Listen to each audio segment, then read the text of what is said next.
આજ તો શ્રીરામ દવા છાંટવાનો વારો પડી ગયો ને બપોર પછી મળવું પડ્યું એકલા ખડ. હવારમાં જાગી નાઈ તૈયાર થઈને હું ઢીંગુ બેન બે જાય ગલુડાને રોટલો નાખવા. અબે સાલે પણ આ કૂતરું એટલું બધું કેમ રખમાં હે. પછી ગલુડા શિરામણ નો પ્રોગ્રામ પતાવીને આવી ગયા સીધા વાડીએ. અને વાડી આવીને એકચ્યુઅલી તાપણું તો કરવું પડે ને. પછી ખંભા લઈ લીધો પાપ ને હાથમાં દવાના ડબલા ભરેલી ડોલ લઈને નીકળી જાય શ્રીરામ દવા છાંટવા. અને તમને ખબર ને વાડીને કામ કરવાનું એટલે પેલા શું કરવું પડે. ભેગો કોટ કાઢ નાખું પણ અરે રે ટાઈટ છે હો.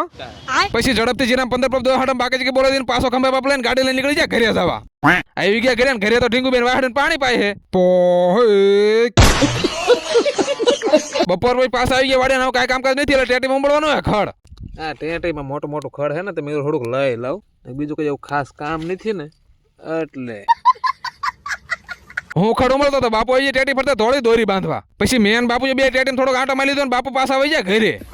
હજી તો આ બાજુથી ટેટીમાંથી આંટો મારીને બાપુ ગયા ને બીજી બાજુથી તો દાદા આવી ગયા. खत्म हो गया भैया मैटर. હું એકલો વાડે કામ કરતો હોય ને તો ગમે કોઈક નીકળો ને એટલે તરત આંટો મારવા બોલાવી લઉં. 2-5 મિનિટ કોઈક આવે ને તો મજા આવે. સાલે તું એટલે આપણે આંટો મારવા બધા આવે જ ને ટેટી કોઈ નહીં હે.